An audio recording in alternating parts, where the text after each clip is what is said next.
जय गुरु जी, शुक्राना गुरु जी, हर पल शुक्राना गुरु जी। संगत जी, आप सभी बिल्कुल ठीक होंगे, स्वस्थ होंगे। जय गुरु जी, शुक्राना गुरु जी। आज मैं बात करने जा रही हूँ गुरु जी के लंगर प्रसाद की, कि लंगर प्रसाद में कितनी शक्ति है। तो संगत जी, ये जो लंगर प्रसाद है ना, ये तोहफ़ा है हमारे लिए। इस तोहफ़े को हम लोग जितना खाएंगे, हम लोग बैठकर उसको खाएंगे तो उससे हमारा अहंकार ख़त्म होगा। जब आप पंक्ति में लगकर प्रसाद लेते हो ना, तो गुरुजी आपका घमंड तोड़ते हैं। और जहाँ घमंड नहीं होता ना, वहाँ ब्लेसिंग आती है। तो गुरुजी आपको ब्लेसिंग दे रहे होते हैं। और लंगर प्रसाद कोई मामूली प्रसाद नहीं होता संगत जी।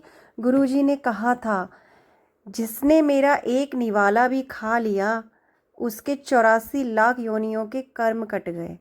तो ये जो हमारे जो बुरे कर्म होते हैं ना, ये लंगर प्रसाद से बिल्कुल ठीक हो जाते हैं। ये हमारी सारी बुराइयों को ख़त्म कर देता है, हमारी बीमारियों को ख़त्म कर देता है इसका एक निवाला।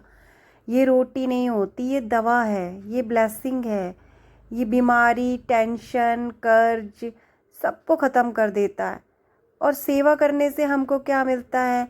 जब हम लंगर प्रसाद चखते हैं तो वहाँ पे सेवा करने वाले लोग होते हैं, वो कितनी सेवा कर रहे होते हैं। बर्तन धोना, पंखा चलना, जूते संभालना। गुरुजी कहते हैं सेवा से कर्म कटते हैं बेटा। जितनी सेवा करोगे उतनी ब्लेसिंग मिलेगी। और जो मंदिर नहीं जा सकते ना, वो गुरुजी कहते हैं कि तुम घर में रोटी बनाओ और गुरुजी को भोग लगा दो।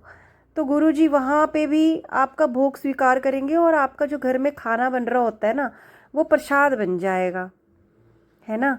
और जब भोग लगाओ ना, तो 2 मिनट ओम नमः शिवाय, शिवजी सदा सहाय जपो, माथा टेको, वही प्रसाद बन जाएगा। घर में लंगर वाली फीलिंग ले आओ, ज़मीन पर बैठ कर खाओ, शुक्राना करो।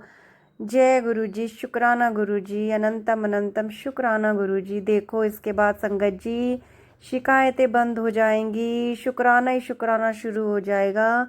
जो मिला है उसका शुक्राना करो, जो नहीं मिला उसका भी शुक्राना करो। गुरुजी कहते थे, तेरी थाली मैं भरूंगा, बस तू मेरी याद मत भूलना। तो संगत जी, आपके लिए ये जो सत्संग मैं लेकर आई हूँ ना, ये कोई मामूली सत्संग नहीं है। जो लंगर प्रसाद में शक्ति होती है ना, वो किसी प्रसाद में नहीं होती। मैं एक बार एक सत्संग में गई, तो वहाँ पर मैंने प्रसाद चखा, तो उसमें एक मोटी इलायची आ गई, जो बहुत बड़ी इलायची होती है ना, मोटी कड़वी। अब वो आ गई, अब मैंने उसे छोड़ दिया। तो वहाँ पे एक आंटी आई, तो उन्होंने मुझे बोला, बेटा तूने इसे क्यों नहीं खाया?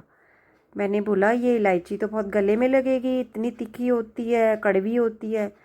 तो वो कहती हैं, बेटा ये इलायची कोई मामूली इलायची नहीं है, इस इलायची में बड़ी शक्ति है कि इससे तुम्हारे सारे रोग, सारी मानसिक परेशानियां, आर्थिक परेशानियां, टेंशन सब कुछ दूर कर देता है ये प्रसाद। अगर आपके प्रसाद में अगर आपके प्रसाद में एक मिर्च भी आ जाए ना, तो आपको वो भी नहीं छोड़नी अपनी प्लेट में, आपको उसको भी खा लेना है। आप चाहे उसको निगल लो, लेकिन आप उसको अपने अंदर कर लो, इनहेल कर लो उसको। अगर आप उसको चबा नहीं सकते, वही आपकी बीमारियां दूर करेगा। और वो हर किसी की थाली प्रसाद में नहीं जाएगा, वो उसी की थाली प्रसाद में जाएगा जिसको उसकी ज़रूरत है। तो गुरुजी उसी को वो प्रसाद देंगे जिसको बीमारी है, जो चाहता है मेरी बीमारी दूर हो जाए, तो वो प्रसाद आएगा ही उसी की थाली में। हर किसी की थाली में काली मिर्च, मोटी मिर्च या मिर्चें या ऐसा कुछ, लौंग, इलायची, ऐसा कुछ नहीं जाएगा, है ना। किसी की ही एक किसी खास की प्लेट में जाएगा। तो संगत जी, ये कोई मामूली प्रसाद नहीं है। आप इसे घर पे भी बना सकते हैं। अगर आप सत्संग में नहीं जा सकते, वहाँ का प्रसाद नहीं खा सकते, तो आप घर में जब भी खाना बनाएं, गुरु जी को भोग लगाएं, सच्चे दिल से भोग लगाएं, गुरु जी का नाम जप करें।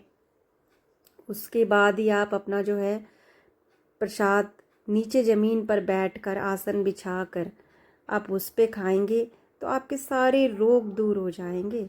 जय गुरु जी, शुक्राना गुरु जी, अनंतम अनंतम शुक्राना मेरे गुरु जी महाराज का। संगत जी, अगर आपको सत्संग पसंद आया हो तो आप कमेंट करें, सब्सक्राइब करें।